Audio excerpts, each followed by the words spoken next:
Seguimos en Sin Filtro analizando el papel de los sindicatos, sobre todo ellos, los del sector salud, y ya algunos mensajes llegan aquí a Sin Filtro. Emal 577 nos dice: los sindicatos son el cáncer del Ministerio de Salud, los trabajadores sindicalizados deberían renunciar al pacto. El siguiente mensaje de Juvenal Fuentes dice: al menos para eso que sirvan los sindicatos de salud, ya que en los últimos años han sido manoseados a conveniencia, refiriéndose al liderazgo de estas organizaciones obreras o organizaciones que están en el Ministerio de Salud Pública.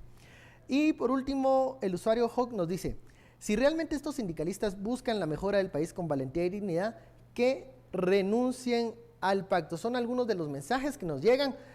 Voy a leer otro mensaje que nos envía Ariel Milian. Él dice que nosotros no conozcamos su lucha, no invalida todo lo que hacen. Bueno, tampoco estamos aquí generalizando la lucha sindical. Y lo aclaramos creo que la semana pasada cuando discutimos el tema de los pactos. El pacto colectivo como una figura de negociación laboral es válido. Y es bueno porque permite que los grupos de trabajadores negocien de forma colectiva con su patrono condiciones de trabajo. Lo nefasto de los pactos colectivos en general, pero particularmente del pacto colectivo en el sector salud, es que hay un artículo que establece todo un modelo de aumento salarial en función al tiempo cumplido del trabajador. Y entonces, ¿qué pasa con ese artículo? Que ese artículo le genera una presión financiera al Ministerio de Salud que es incapaz de cumplir. Solo para que tengan el dato, el pacto colectivo, y no todo, ese artículo le cuesta más o menos el 40% del presupuesto al Ministerio de Salud.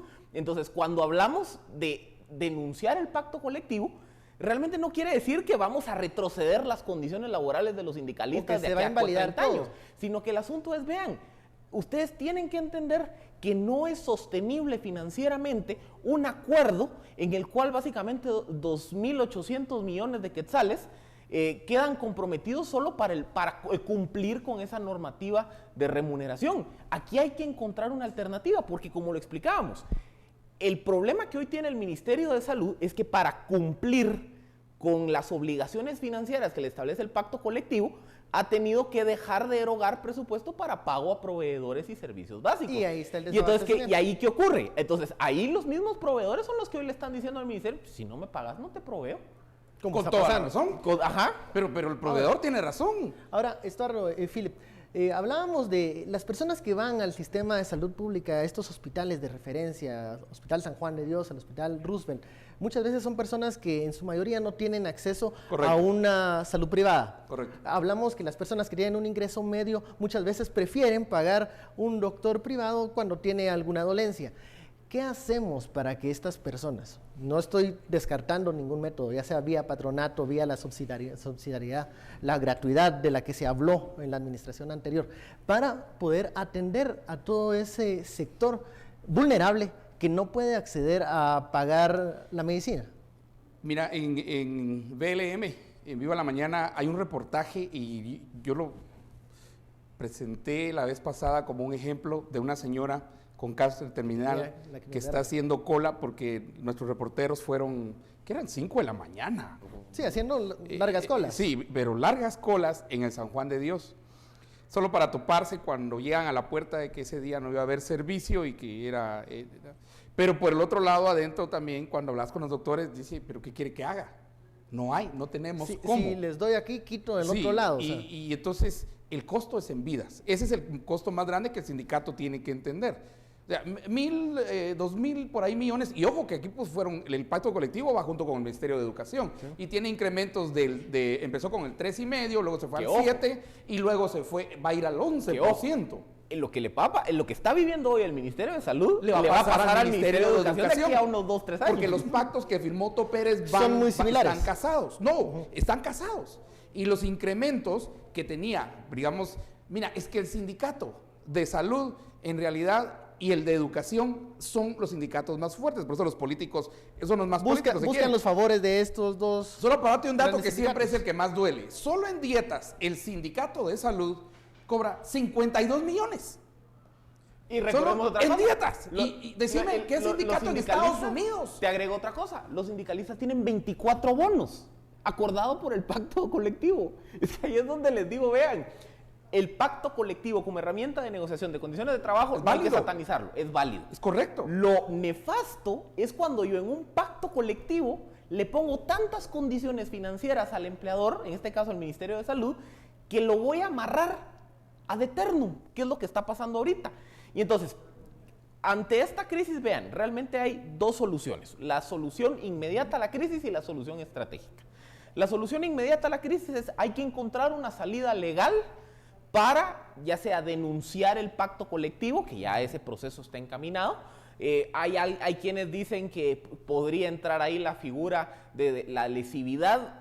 A mí me genera dudas, es un asunto de derechos comparados. La lesividad es una figura de derecho administrativo, el pacto colectivo es derecho laboral, pero el debate está. O sea, hay que encontrar una salida financiera, porque lo que hay que hacer es, hay que quitarle al Ministerio de Salud la presión financiera que le genera ese artículo, esos artículos del pacto, para que de esa forma se puedan liberar recursos para empezar a cubrir deudas con proveedores y que de esa forma se reabastezcan los hospitales. Como un primer punto. Pero la reforma estratégica del sistema de salud es que aquí hay que enfocar el gasto y la inversión en los puestos de salud y en la salud preventiva y primaria. El primer Porque, nivel. ¿qué ocurre?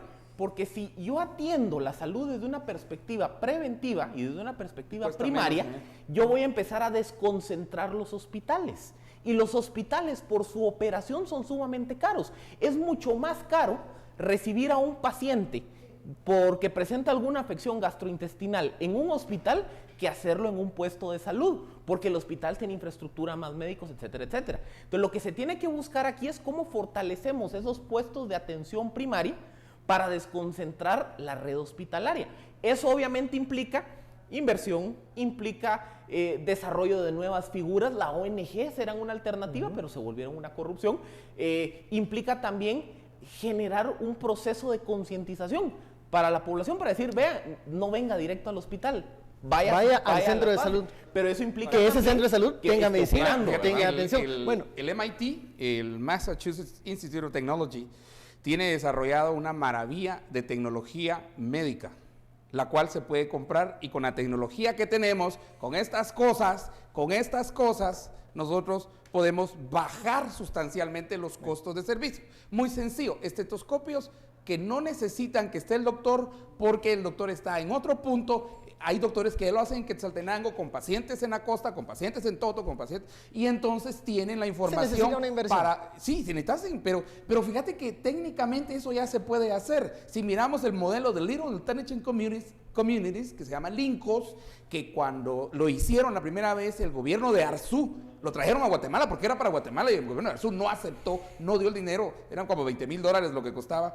Lo que significaba para nosotros el impacto en énfasis, uno, en los centros de salud y la tecnología que se puede tener en el centro de salud. Si ya podemos eliminar el analfabetismo con estas cosas, ya podemos llegar al paciente, a este que decís que es pobre, que además la camioneta le vale 40, 50 quetzales para ir de un lugar a otro. ¿Por qué no los centros de salud con la tecnología disponible lo pueden hacer ahí? Vamos cerrando esta discusión. Conclusiones, por favor. Vean, una pregunta que nos hacían es que habláramos de los bonos, de por qué son tantos. Vean, hay bono de antigüedad, hay bono por eficiencia, hay bono por presentarse a trabajo, hay un bono especial para enfermeros, hay otro bono especial para trabajadores operarios. Es decir, ahí es donde están los 20 y tantos bonos, 24. Si quieren verlos detenidamente, consulten, creo que es entre el artículo 40 y el artículo 46 del pacto colectivo, que ahí dice bajo qué condiciones, quién los recibe. Por eso les digo, el problema es amarrarlo desde ahí. Vean. Bueno, contra el tiempo, vamos, 30 segundos. El tema de la gratuidad es necesario, pero hay que reconocer, como les decía, que hasta en los sistemas de salud más desarrollados siempre se busca algún modelo de copago. Y la gratuidad debe ser solo un recurso extremo para aquellas personas de escasos recursos.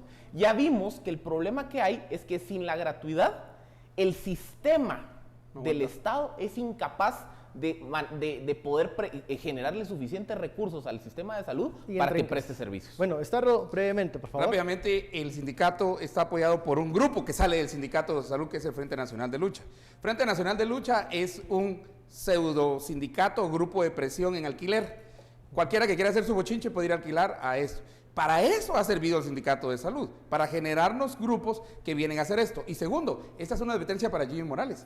Esa es ya una muestra de fuerza de lo que iba a ser el 14 a las 14, el 14 a las 15 en ese caso, pero que se adelantó para principios de diciembre. Así que todo el equipo de salud, si es que hay uno, y si es que tiene Jimmy Morales, ya tienen que ir pensando, pero sí hay soluciones. Y tercero, yo apuesto a la tecnología.